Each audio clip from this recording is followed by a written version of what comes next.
Nasci sob um céu tão vasto quanto os sonhos que trago comigo. E em cada amanhecer vejo o mesmo desafio. A terra árida, o trabalho duro, o suor daqueles que vieram antes de nós. Cada um deles, com as mãos calejadas, aprendeu a respeitar o que o solo dá e o que ele nega. Mas eu venho de longe, guiado por uma crença que não veio das mãos, mas do coração.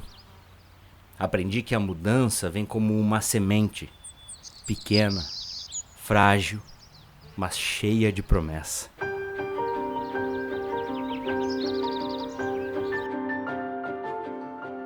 Sem dúvida, o maior legado de Santa Rosa para o Brasil, e diria até para o mundo, é ter iniciado aqui o primeiro plantio de soja comercial do nosso país. Meu sentimento sobre Santa Rosa é excelente. Eu fico alegre quando eu vejo as pessoas trabalhando, as pessoas produzindo, as pessoas alegres, dispostas a fazer tudo. Diante do tempo em que vivo em Santa Rosa, eu presenciei grande parte da história que moveu Santa Rosa e a região e depois expandiu-se para o Brasil inteiro. O grão da soja. O grão que veio do campo, o grão de ouro, plantado aqui em Santa Rosa, através do pastor Lembauer e 4 agricultores que receberam esse grão e plantaram numa terra fértil.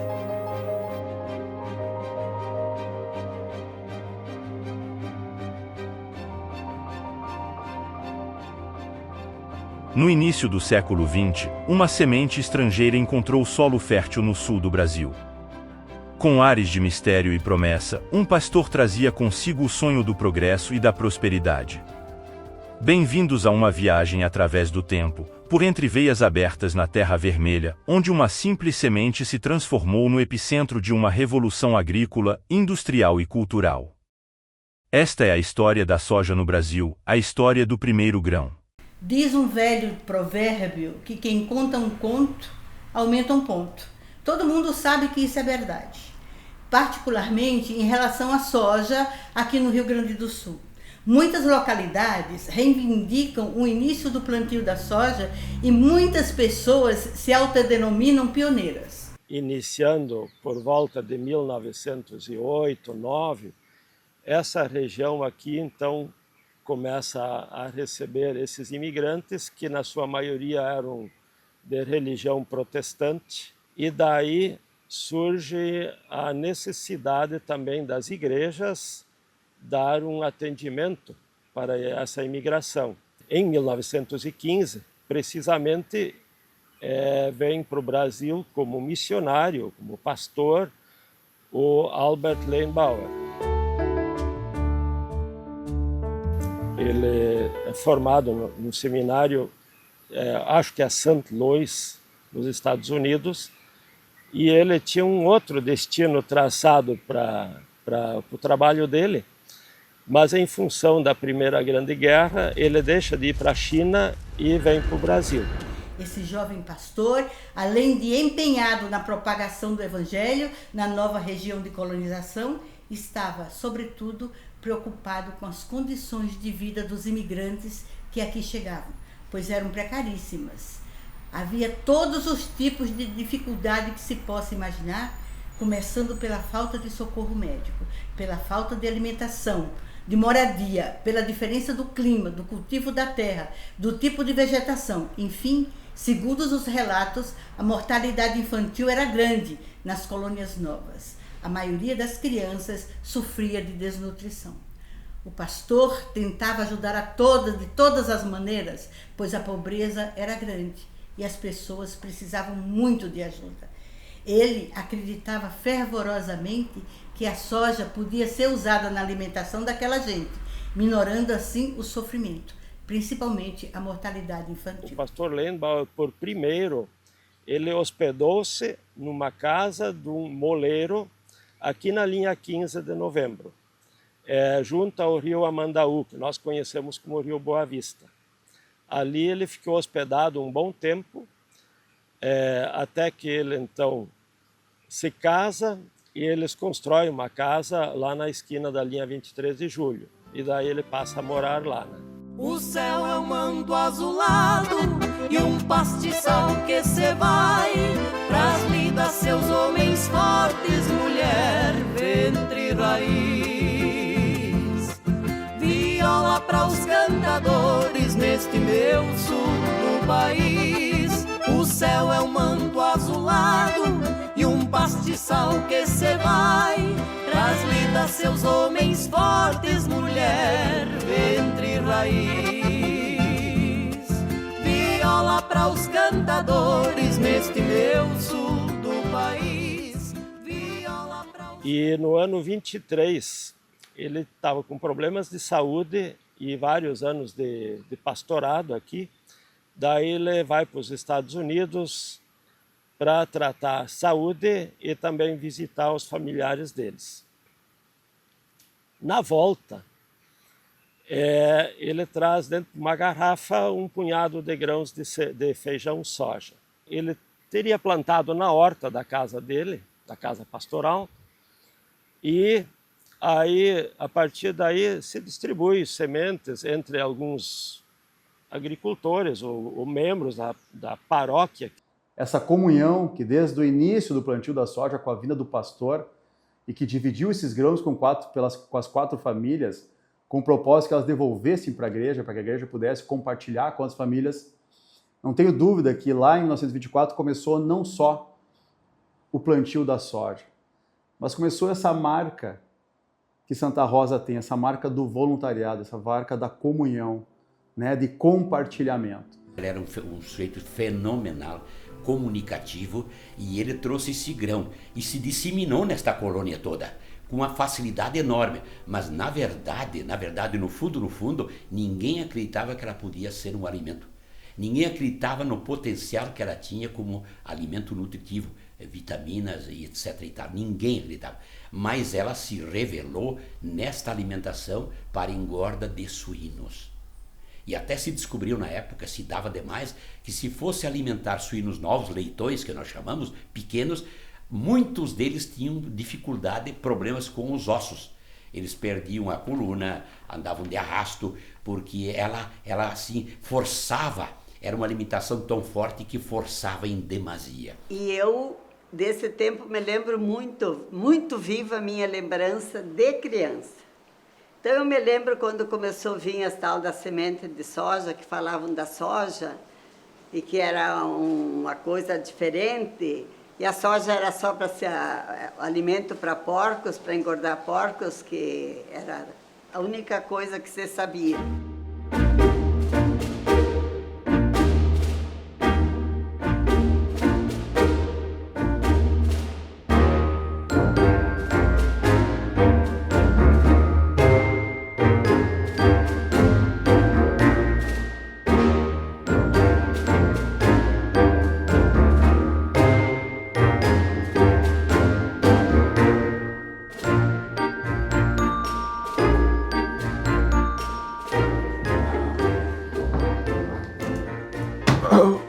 Sim, mas o que tu quer com isso ali?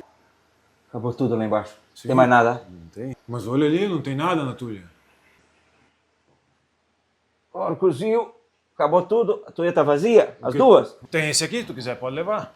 Uma seca dessa. Tempo difícil vem pela frente. Ai. Viu? E aquele pastor novo ali de vocês? Oh, meu pastor, mas... Este homem, viu? Que ele sabe? Que ele sabe de plantar alguma coisa, hein? Vem me dizer o que eu tenho que plantar. Isso entende de Deus ali, de oração. Agora vai querer dizer o que nós temos que plantar? Esse Sojabohnen que ele trouxe, isso não presta. Esse o quê? Sojabohnen. Que? Esse feijão de soja. Soja? Soja. Ele falou domingo de manhã no culto. Isto não presta para nada. Viu? O que com isso ali? Diz que não tem gosto de nada. Isto não presta para nada. Eu quero ver que nós precisamos de trigo, de milho. Quero ver fazer um pão com Sojabohnen. Isso sim. Toma, leva esse aqui.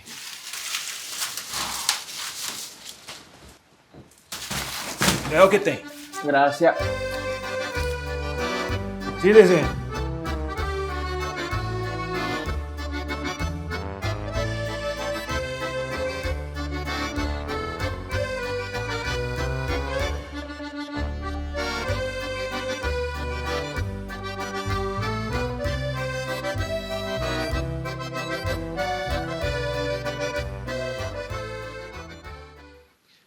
E daí, então, surgem também, na mesma época, as uniões coloniais.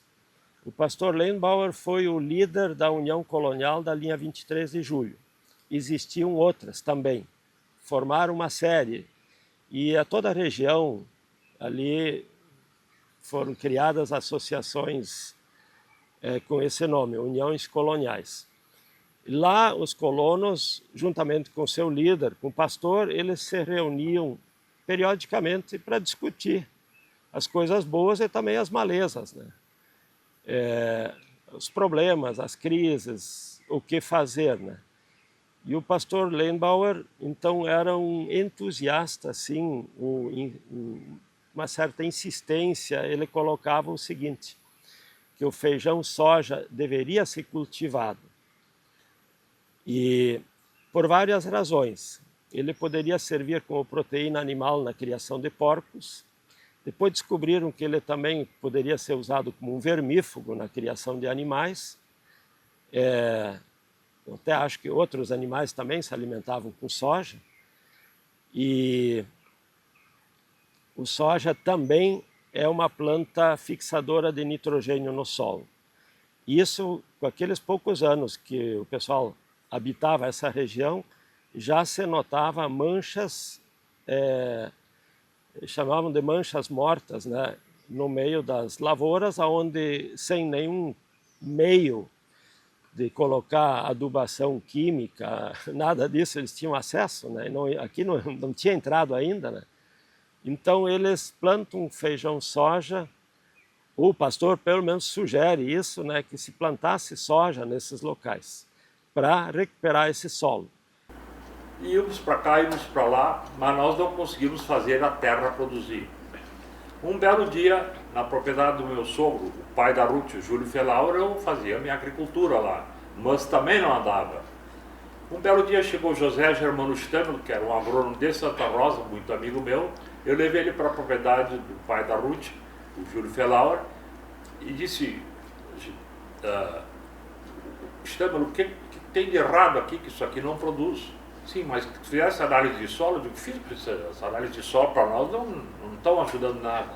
Dizer, não, agora existe um convênio da Universidade Federal do Rio Grande do Sul com a de Wisconsin nos Estados Unidos. E nós estamos fazendo uma análise melhor agora do que as dos tempos antigos. E daí começou a se fazer análise, mexe daqui, mexe dali, e o Pedro Carpenedo ouviu falar dessa história. Ele era o presidente da Associação Rural e eu era o vice-presidente na época, de que viria um técnico americano aqui conversar conosco. O Pedro disse, eu também quero conversar com ele. Era o John T. Murdoch, que era o engenheiro agrônomo da Universidade de Wisconsin, que estava trabalhando com a Faculdade de Agronomia em Porto Alegre.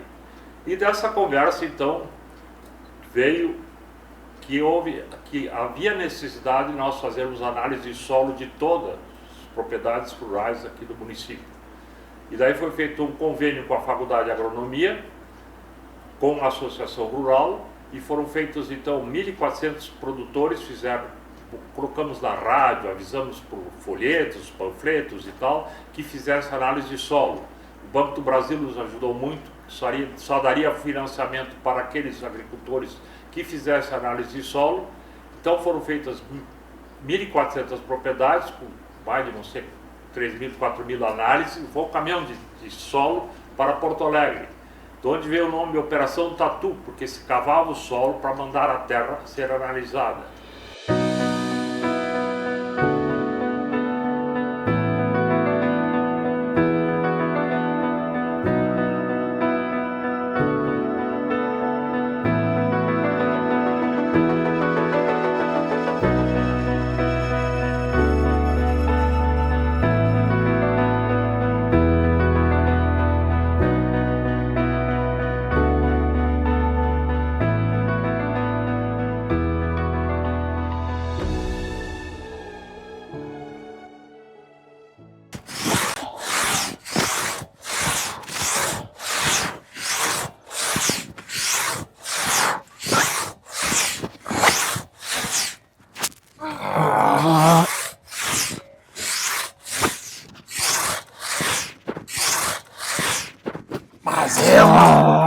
aqui, viu? Olha, serrote modelo americano mas não isso funciona. nada presta de lá, viu? Que porcaria. Mas, alemão, e as ideias de cooperativa? Dividir toda a metade. Cooperativa, eu vou dar metade do que eu faço agora pros outros que não fizeram. Ó, É do teu pastor. esse homem é meu pastor. Não é porque ele é alemão que eu tenho que ser... Não, eu não tenho que fazer igual a ele. Vamos, tem que encerrar a encomenda do Krebs, vamos? Alemão, Ah. sim, é de 30. Alemão, Sim. tu vai tocar trombone no Para coral de do falar pastor. bobagem, homem. Vamos serrar, mas eu vou tocar o serrote na tua cabeça. Vamos, é de 30.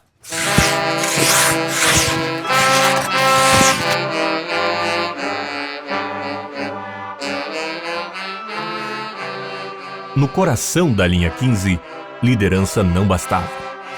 Lembauer começava a entender que para ser ouvido precisaria ser parte, um amigo entre irmãos.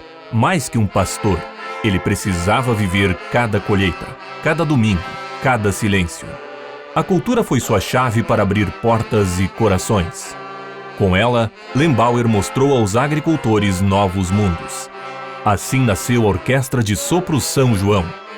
A música uniu a comunidade, moldando decisões como o vento molda o campo, sendo o caminho para que Lembauer conquistasse apoiadores.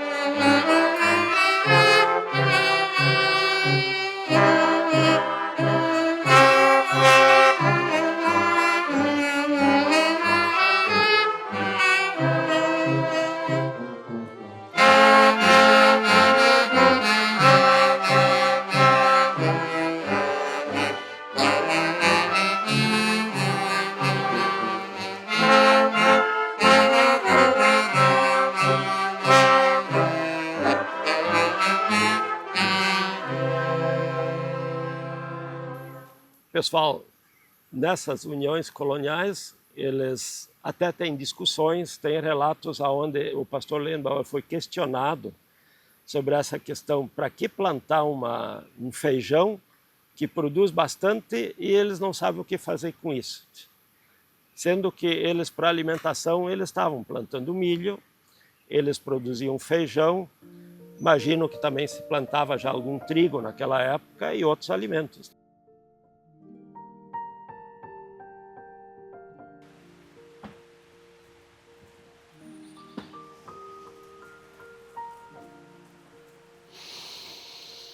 Eu não sei mais o que eu faço para confiar em mim. Pra acreditarem mais uma vez. Eu vi isso aqui florescer lá. Aos montes. Aos montes. Eu já implementei as abelhas, os eucalipto. Estamos tudo se beneficiando, não estamos? Não sei mais o que eu faço. Não sei. Talvez esse é o problema. Não é sobre ti. É sobre o todo, é sobre a comunidade. Precisa pensar menos como líder e mais como eles. Vai dar certo. Eu acredito que vai. Mas não adianta tentar empurrar goela abaixo as ideias. Tudo tem seu tempo. Tudo tem seu tempo. Pode estar certo. Mas eu acredito nisso. Eu vi. Ó. O ouro dessa gente vai vir do campo. Já tá vindo. Já tá. Eu sei. Eu sei. Tudo tem seu tempo. Tudo tem seu tempo.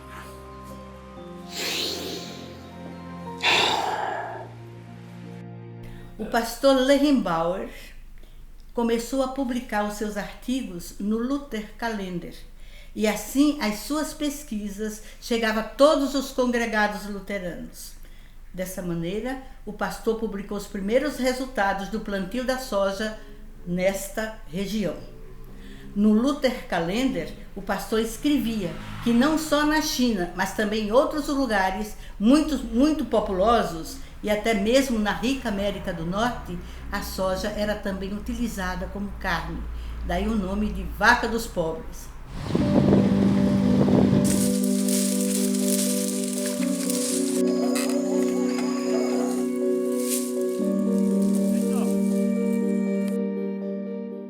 Algo que começou como uma aposta incerta foi lentamente ganhando espaço, trazendo consigo significado e pertencimento. Era a esperança de que o futuro guardava algo próspero. Foi o início de uma nova jornada, em que a desconfiança aos poucos dava lugar ao vislumbre de campos áridos se transformando em paisagens douradas. De pessoa em pessoa, de grão em grão, o impulso necessário para que essa terra encontrasse sua voz surgindo. E assim, a esperança deixou de ser apenas uma promessa, tornou-se um sentimento compartilhado.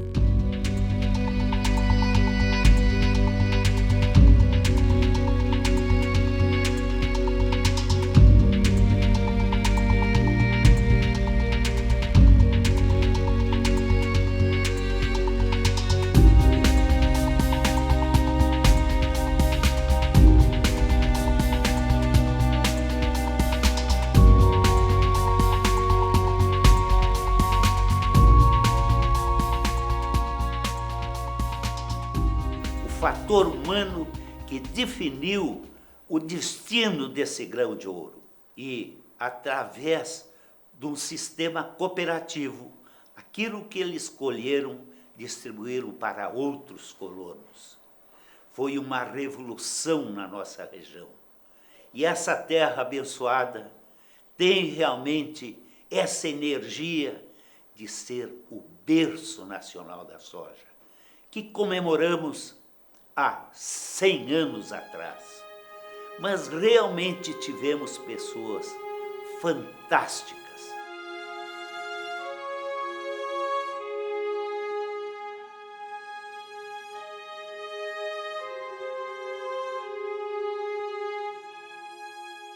Começou as pesquisas e falavam. E eu me lembrava lá de trás que o nono tinha recebido aquela semente, que aquilo devia ser a tal da soja. E o doutor Steffen, o saudoso doutor Steffen, que era um dos líderes na cidade na época, ele tinha feito uma viagem para a Alemanha. E lá ele descobriu que a soja podia ser comestível. Aí ele se informou lá, fez curso, não sei o que é que ele fez, e veio para cá com a ideia de divulgar a soja como alimento humano. E naquela época, toda essa cidade do interior, Porto Lucena, Tuparendi, tudo era distrito de Santa Rosa. Então foi convidado todos esses distritos para fazerem um curso sobre a alimentação da soja, para o povo se alimentar também, que não era só para engordar os porcos. Ensinava como colher os brotos da soja de alto valor proteico e a usá-los como saladas, como extrair o óleo, como fazer o leite, como produzir o pão, como farinha de soja, receitas simples onde a soja podia ser utilizada. E a gente que quando foi feito, terminado o curso, eles resolveram fazer uma homenagem, um encerramento ali no Cultural.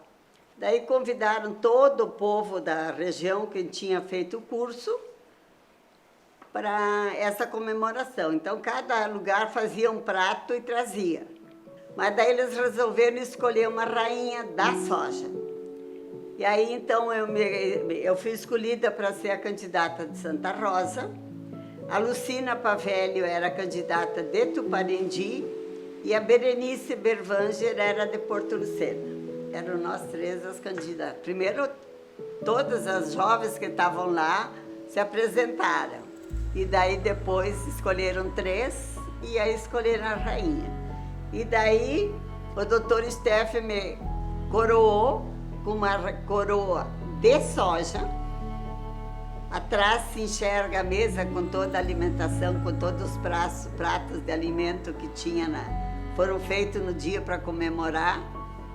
E aí, então, eu fui a primeira rainha da soja. A Fê na soja veio bem depois.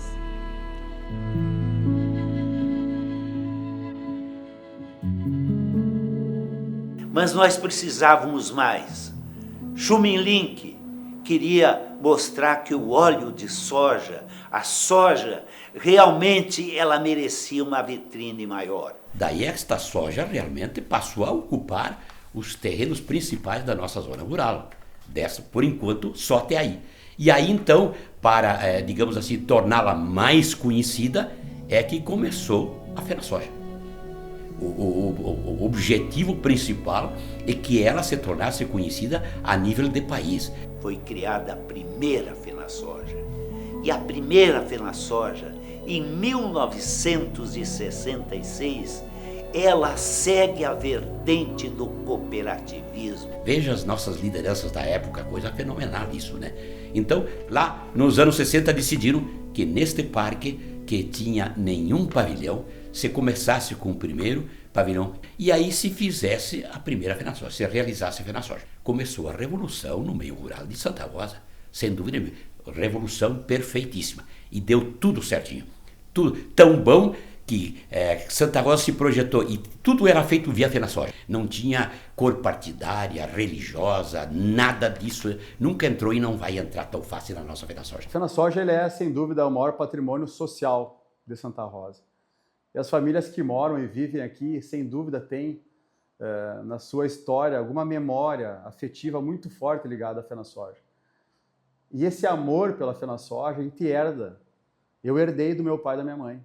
O peito bate muito forte pela FenaSoja. É sem dúvida uma grande responsabilidade, mas é uma responsabilidade dividida por voluntários que são extremamente apaixonados, leais, extremamente competentes, que trabalham junto conosco, por uma comunidade que sempre está a favor da FenaSoja, por um poder público que é o melhor amigo da feira, que entende o quanto a feira gera desenvolvimento e o quanto ela é uma identidade de todos nós.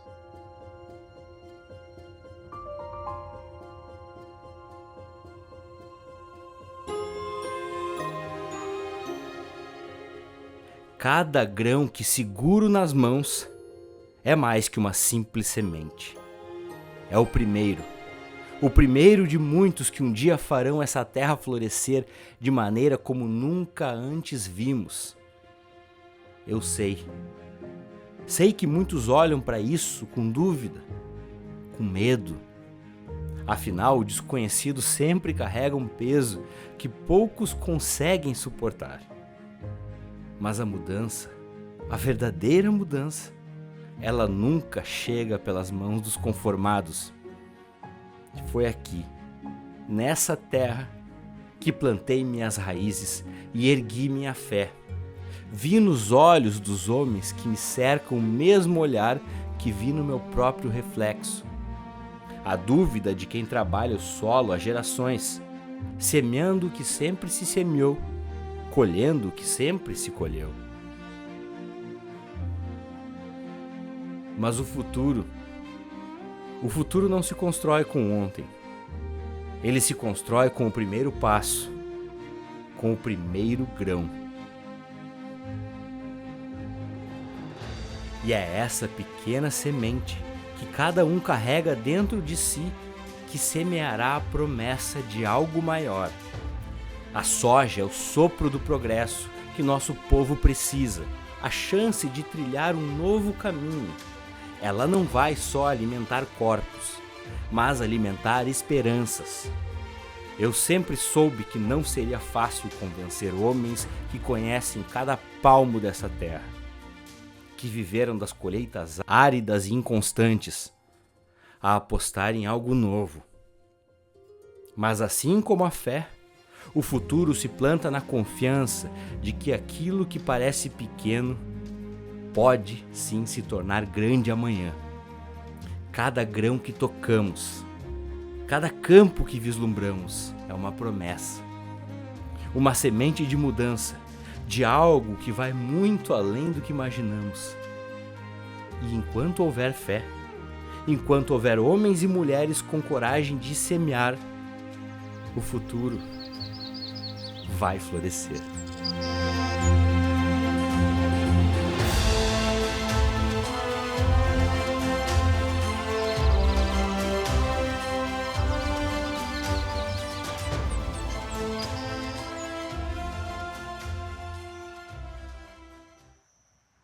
Alemão,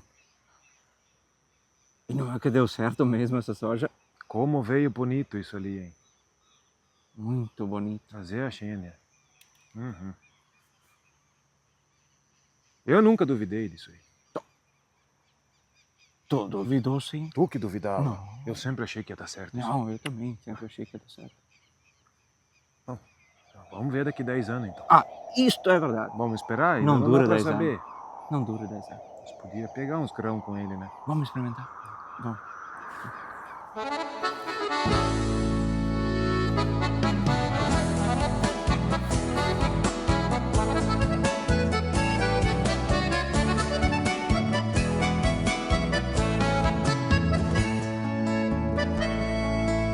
Se bater a saudade do verde dos matos, lavouras de soja ou louros trigais. Se bater a saudade de amora e pitanga, o teu peito parceiro não aguenta mais.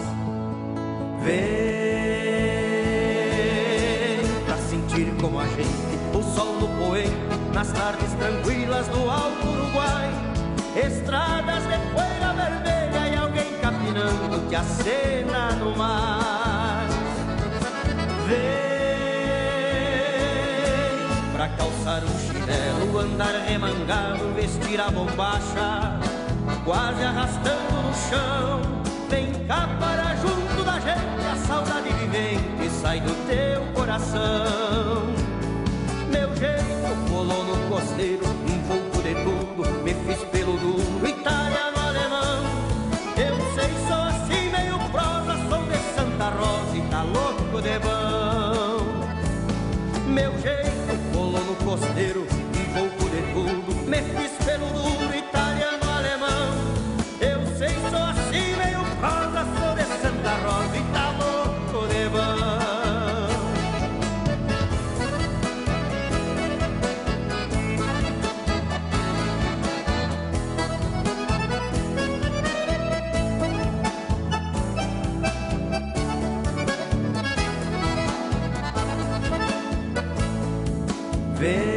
Vem pra sentir como a gente, o sol no poente, nas tardes tranquilas do Alto Uruguai. Estradas de poeira vermelha e alguém capinando que acena no mar. Vem pra calçar um chinelo, andar remangado, vestir a bombacha, quase arrastando no chão. Vem cá para junto da gente, a saudade vivente sai do teu coração.